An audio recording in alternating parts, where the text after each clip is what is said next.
things don't always go according to plan. Things can sometimes get wrecked.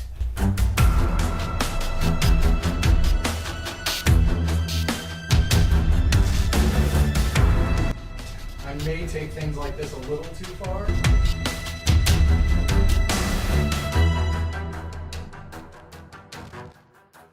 can't quite figure out what she's doing with these people yet.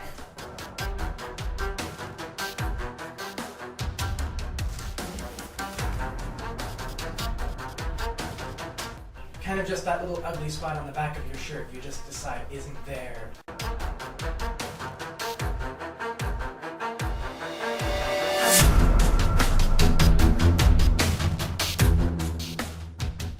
So, we've got a high elf. Where are you going? Normally I play humans. I always play humans. I like the extra feet. I'm not a dwarf. I'm not really an elfy kind of guy. I'm definitely not I would say you're kind of a dwarfish. I mean, height and the beard. And Look at the beard. yeah, look at the beard. I am proud of the beard, but I think I might try and dabble in maybe a little something else. Little high elf.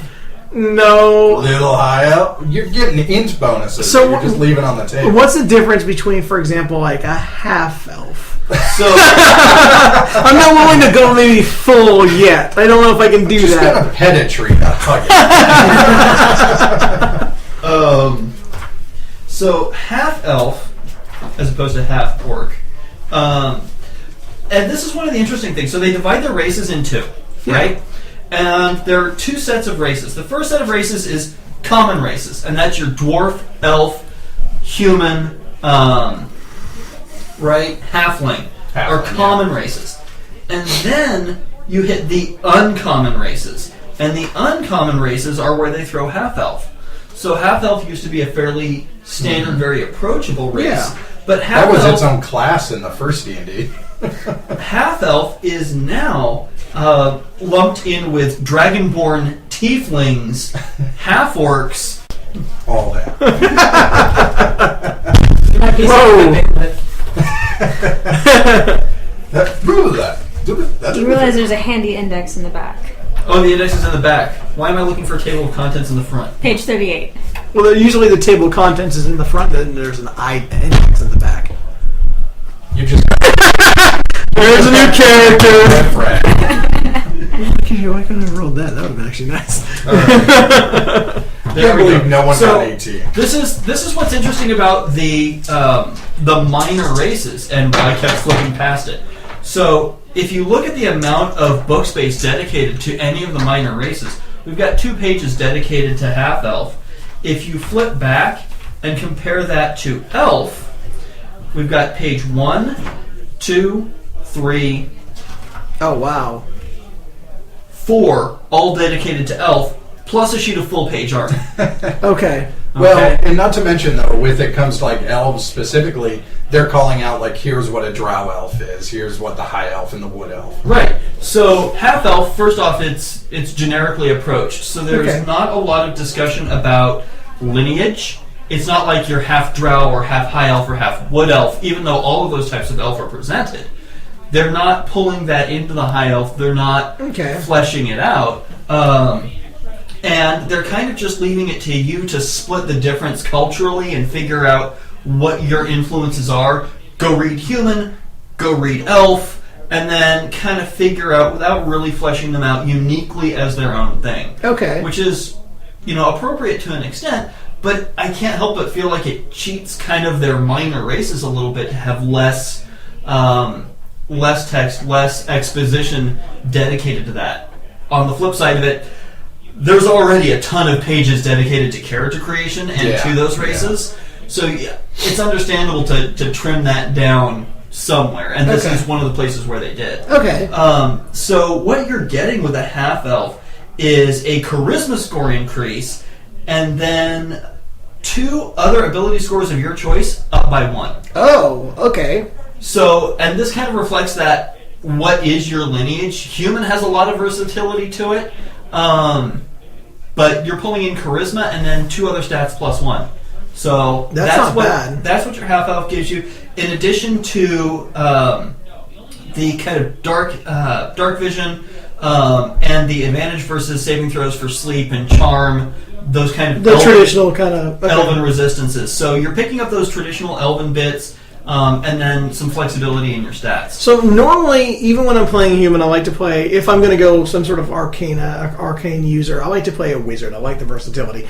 I want to try something a little different this time. So I think I will go ahead and play the half-elf, and I think I'm going to play a sorcerer. Bard. No. I do not think I can do a bard justice. I think I'm going to go and try a sorcerer this time. You realize if you do play a bard, we're going to make you karaoke through the whole game. This is another He's no reason longer a bard. that we don't want Pedro to be a bard. I can do a If little your song character there. starts singing, we were going to make you sing. I'm okay with that. I like to I'm sing. not okay with that. We're going to get the karaoke microphone and we're going to swap. Can I sing Tenacious D? What else would you sing? Oh, good. That would inspire me. I just don't want to know what that gives you a bonus to. All right. Moving right along. Elf, good. Half elf, So half elf, yeah. And you were saying half orc. Yes. Sticking with that? Yep. All right. You don't want to be like a Dovahkiin? No. What did Dragonborn even get? Did they get strength bonus? And Too much responsibility? Well, Dragonborn are picking up strength and charisma in addition to the fact that they get a breath weapon. Yeah, that's right. Oh, okay. So, They're still an odd race. It surprises me. Personally, when they introduced the Dragonborn race, I thought it was a little overpowered. Yeah, 4th edition. Yeah. I'm uneasy with it, but you know, it doesn't bother me over much. I think it's interesting, it's unique, and I kind of like the Dragon Bloodlines that they did in one of Monty Cook's books that was not 3rd ed, but was an optional. Oh, right, okay. The same one that gave us Gestalt classes. It was I remember, like yeah. On the Unearthed or that one. So I kind of like seeing it for that perspective because there's a lot of interest in playing things connected to dragons, and having a character that has Yeah, that that's dragon true. history is cool. But is that implementation the best thing in the world? I don't know. A breath weapon is kind of pretty potent. It's a little much. You know, compared to a stat increase. Yeah. You know, what can an elf do? I have dark vision, and you can't put me to sleep. A dragon can. I will breathe fire on you. It's a little difference. Clearly what you need is a half elf, half dragonborn. Is that what you're racist against? Is that the specific? Because that's really narrow.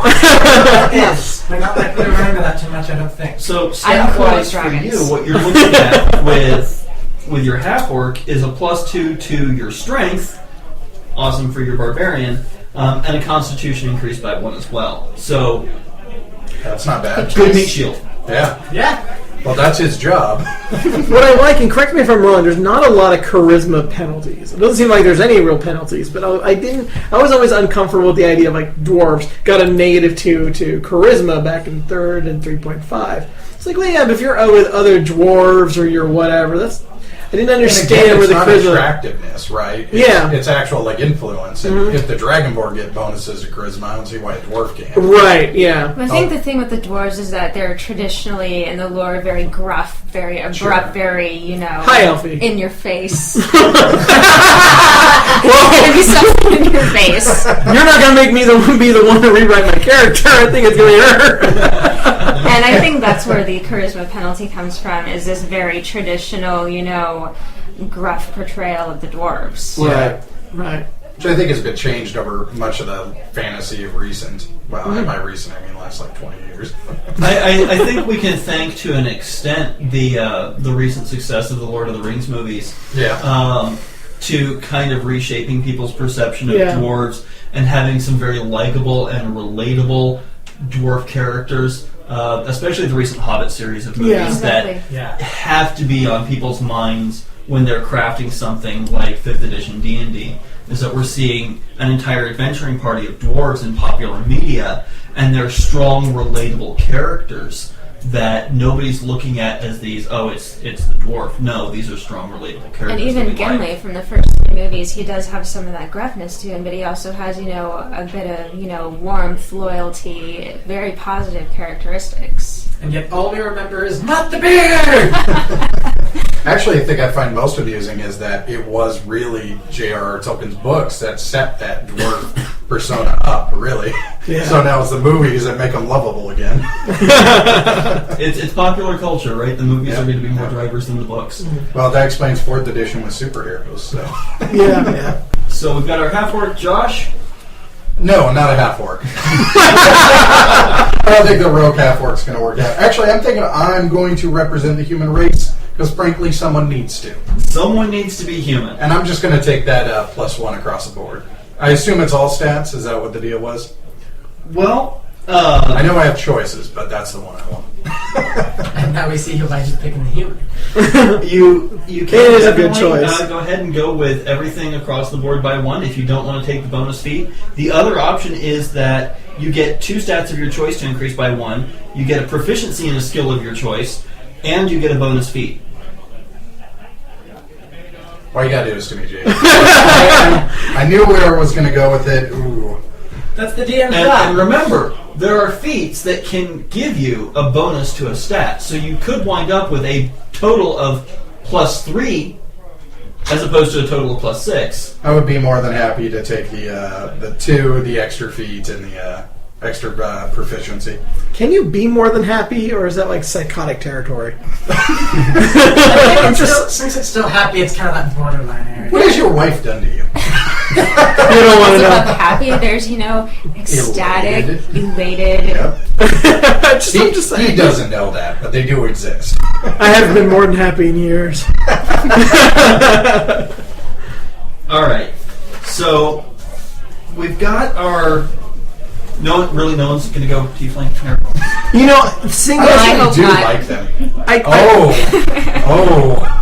Tieflings are awesome. should go tiefling. They are awesome. I agree. Go tiefling. Wait, what did you say? Nothing. We're fine. What? I think we're good. I feel I good about actually this. didn't write down my stat increases from half elf. +2 dex, and then there was something No, else. it's not +2 dex. I Charisma, have sorry. +2 +2 dex. charisma, and +1 to 2 stats of your choice. Ah, that's right, +1 is something else. Okay. So I thought it was awesome to see tiefling in the book. Yeah. I was really happy to see that. The Planescape part of me is a little bummed to not see Aasimar at the same time. I was a little surprised by that. I would have loved to see, for including Plane Touched, I would have loved to see the full suite, Aasimar, Genocide, and Tiefling, if they were going to include any of them. Sure. I would have liked to see all 3. Again, it's thick. There's a lot of options here. I kind of would have rather seen Aasimar than Dragonborn, but Well, both Tiefling and Dragonborn are 4th edition carries over. Well, So they really should have done it at that point. Tieflings. Tiefling. Well, no. I'm saying Like like in 3.5 too. being added in as part of the first rule or the as first part classes. of the The core, yeah, races. rulebook. Right. Because Tiefling to me goes back to the Planewalker's Handbook in 2nd ed. Right. And the massive, the thing that I thought made Tiefling so awesome is that massive table of rolling up what kind of weird creature am I? I have horns. I guess I do. I do kind of miss it. That was an amazing So- chart. Oh, good, on my head. Okay.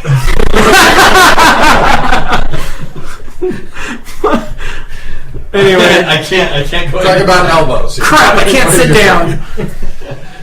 They're on my ass. I'm just gonna move on. Go ahead and cut Probably that for the too. best. So I had originally wanted to look at starting this as a 5th level party on the notion that we could get a little bit more into the mechanics of each class and kind of play more with the class abilities. And I've sat down with the Monster Manual and I've sat down with the PHP, and I'm just straight up honest, I'm really, really bummed to not have access to a DMG yet. Yes, Um, agreed. And my concern comes in that from 3rd ed forward, there's a very clear sort of both character ability progression, which we're all used to, but the character gear progression is a lot more prominent. Yes. And so if we set you out as a 5th level party, but we have no magical items to equip you with, and we don't have a good sense of what your appropriate level of just accumulated wealth for normal gear should be, Right. it makes it difficult to say that your characters are accurately representing 5th level characters. There are some big differences when we get into equipment with armor, and it's pretty clear that they do have armor that's obviously clearly better, but they use expense as a big gate on armor. And so even if we completely set aside magical weapons, do you as a character have the ability to buy full plate is an important distinction, whether or not your character has that kind of wealth. So without that to develop beyond first level, I've kind of scaled back the adventure and, looking at setting things up with everybody at first level, putting on that very even keel, easy approachable, exactly where most players are going to start the game anyway. Okay. That makes sense. Yeah. I agree. All right, so now we've all kind of picked out our races and classes. Mm-hmm. Okay. I think we so need to start filling out kind of our buffs and whatnot, right? Right, and this is one of the other interesting things to me about 5th Ed is your race and your class are now going to dictate your proficiencies. Okay. Okay, and so if we look at things as we kind of go through, let's take our cleric, right? So our cleric is going to get things just for being an elf that are going to apply to proficiencies. Okay. Good job. High five. You're good at being snooty. Okay, I'm sorry. Athletics is great. Deception's great. All those passive-aggressive comments. So, for being an elf, you gain the ability Elven Weapon Training. So you have automatic proficiency with longsword, short bow, and longbow. Which is, again, pretty familiar to most elves. One of the other things to pull forward as an elf, and this is what I'm talking about with that focus on magic, Yeah. you get cantrip. Oh, awesome. So you're going to be able to go pick a wizard spell, cantrip, no matter what your class is as a high elf. Oh, You that's get kinda that neat. instantly. So even the high elf barbarian is going to have a little bit of wizard magic. I thought you were I an now orc. want to see this. I do too. A big high elf with giant two-handed weapon. And now I do what I need to. Don't ever do that again. That was perfect. What are you talking about? I could not have been more perfect. We'll put you in the next Lord of the Rings or Middle-earth movie. Okay. I mean, no, don't stop. Elf number 4 has you die.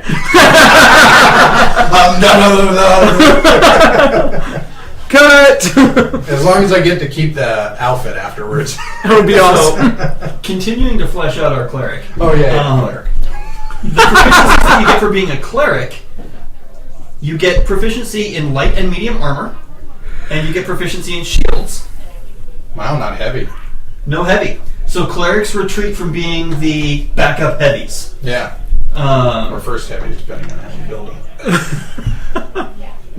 Weapon proficiency, and this is another interesting thing, you get all simple. So they're not making that distinction bludgeoning, Yeah. right? Right. We used to have those all bludgeoning clerics. So you can go ahead, it's a simple weapon to choose knife, crossbow, those are simple weapons. Okay. Even though they're not traditional cleric weapons in some senses. And of course, since you're an elf cleric with a longsword is totally viable. So is elf cleric with a longbow. Okay. That's how I built my Is a house with longbow the a martial clerics. weapon, or is that a simple weapon? I thought it was Here's a your martial weapon. sling. Oh, wait, elf. Longbow, longbow. Yeah. Elf. Okay, so you're He will be the also... most intelligent in our party. Actually, I hope it's you. She's a cleric. She doesn't need intelligence. This is something that just weirded me out. You're proficient in saving throws. Wait, what? Really? All saving throws? So saving throws I'm really good at not have dying. completely, and I don't know if this was in 4th Ed or not, but it's completely departed from having a separate set of saving throws. So we no longer have your saves versus, let's see, 3rd Ed gave us reflex, will, and fortitude, right? Yep. And those were closely tied to your stats. Yep. Well, yeah, they had like the base save. 2nd Ed, we had our ultra fun set of PPD, RSW, breath weapon, spell, Yep. Death. petrification polymorph. Yeah. So we had this weird set of circumstantial things. Now, all of your saving throws are tied directly to stats. And so each class is going to give you proficiency in a couple of types of saving throws. If you have proficiency in a saving throw, it means you get to use your proficiency bonus in addition to your stat bonus. So as a cleric, you get proficiency in wisdom and charisma saves. See, here Makes I sense. thought I was going to get excited. I thought you meant I was going to have proficiency in all saving throws. I'm like, yes, I'm going to live! So you're not proficient in getting out of the way of boulders, and you are not proficient in, handling poisons, and Lifting something, I guess. Or strength proficiency. If it makes you feel any better from all my characters in the past, I am also not proficient in saving throws against He boulders. is Boulder. I sense a story here. There's some stories, maybe some. there are a lot of stories about him and boulders, and I promise that we will add to that story. So you're the type of DM who builds the Indiana Jones dungeons. No. I'm the type of since we have to throw it out there. Fenrir has a long history of having characters smashed by boulders, and it doesn't matter what he's fighting. Mm-hmm. So giants are well-known boulder throwers. Orcs, not so much, but maybe some catapults. Anything that can fling a boulder. If I randomly roll, there are 4 of you here, so I grab my D4 and I go, who's it going to hit? It's going to hit Fediar. Yeah. That's how the game works. When fighting a dragon, This is why I love this game. picked up the party half-orc, who in that instance was wearing full plate, and threw the half-orc in full plate at Fediar. And we're stumped. And we say, well, what kind of damage does that do? And I go, I don't know. You know what? I'm just going to say boulder damage. I was very sad. I knew that was coming, and I just wanted to scream and curl into a ball. So I just want to make it clear that if anything starts throwing boulders at you guys, Hide behind him. No, near him. Very far away. I will hide behind the you guys car. are all safe. His job is to just tank it out. Now that's going to be awesome since this time around he's a mage. Oh my god, this is a bad idea! You run that way and keep going. We'll take care of the rest. Go on! No, keep going! What's the maximum range? Still further. So beyond that, for a cleric, we have a couple of options, and I'll just throw this to the group because third ed likes to make things, or fifth ed. Wow, I'm just like, okay, I'm still wearing the T-shirt I think from the convention. This is actually a year after third ed, or a couple of years after third ed. You're dating yourself, man. You I know. So you can take gear provided by your class with some bonus gear provided by your background, or you can actually roll your starting gold and buy your equipment. So think on that as do you have a preference for how you want to do that. I think it's really neat because some people get really lost in the equipment pages. You just have a bunch of kits that say, I'm a cleric, I don't know what I need, but if I just take what the book gives me, I'm probably okay. Yeah. I'm a details person, so I think I'm going to buy my own equipment. But Nice. Well, I'm going to take whatever the book tells me. So the Always last do what you thing tell as a me. cleric, and you've already said that you're doing this, is Too your late. domain. And you're going after the, you said it was the Tempest domain? yes. So the Tempest domain... Is that a lot of healing? A lot of goodness? well, now, Not exactly. Here's the thing about the Tempest domain. As we've all been talking about the lack of a heavy from a cleric, the first thing you get in the Tempest domain, bonus proficiency with martial weapons and heavy armor. Oh, wow. Wow. 2 tankies. So I'm that gonna just switch my burlied pawn up this staff. cleric a little bit. No kidding. And there are actually several other options to do that. The War domain does a similar thing, where you get heavy armor and... Quite familiar with the war domain, yeah. So... Maybe the rest of us aren't frag. Oh, I'm sorry. Maybe the people watching us frag. and, Way to break the fourth wall. No, I mean, no one's here. I just so- hold this all the time. Okay. Sorry. And yes, you get your Wrath of the Storm ability. You can thunderously rebuke attackers. That doesn't sound healing. She is grinning in probably the most evil look. I mean, the ability to hurl off, it's 2d8 points of lightning damage. I mean, that's a lot. Wow. At level 1? At level 1. How often? Oh my gosh! And you can use this feature a number of times equal to your wisdom modifier. Oh. Hello. What's up, buddy? I don't think this is a healing cleric. So Right. you guys I hope you weren't guys talk planning about to take potions. damage, right? What's that? There are no potions. Remember, we don't have magic items. There aren't potions in the basic equipment? What kind of book is this?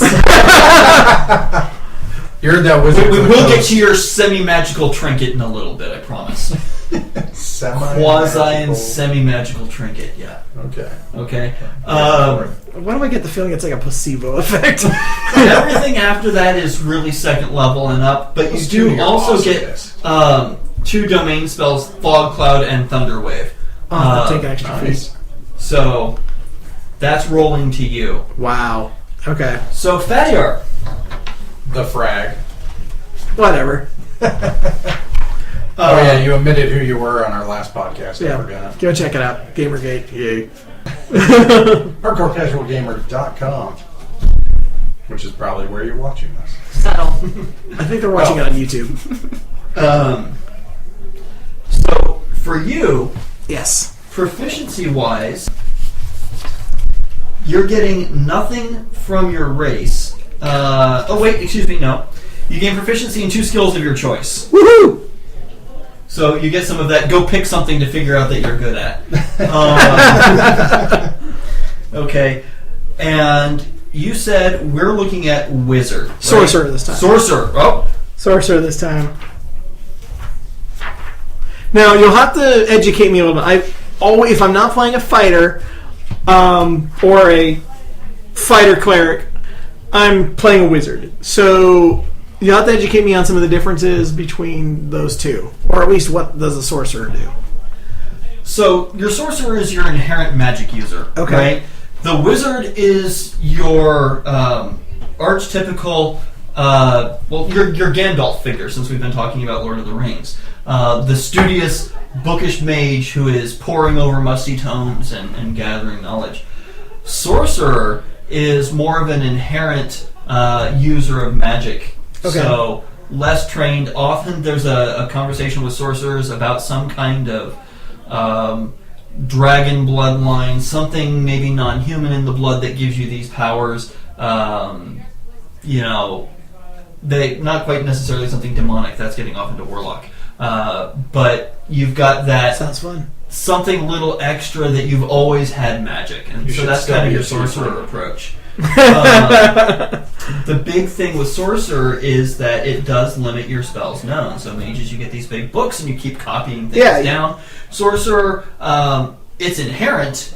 It's right there. It's what you do, but you don't have that breadth of versatility. Okay. So I know they've got a couple options in there. I took a brief look a little bit earlier. I know they've got a couple options on what kind of sorcerer you want to be. What's the funnier one? Maybe less effective, but just funny. I think what you're going for is the wild mage. Okay, what is the wild mage? And this is going back all the way to our second ed Tome of Magic, wild mage, where you have absolutely no training. You grab the chaos stuff of magic itself, and you kind of hope it does what you want it to do. That sounds awesome. So is the paradox As mage. long as we never wind up with something like Mages Gone Wild, we're okay. My cloak!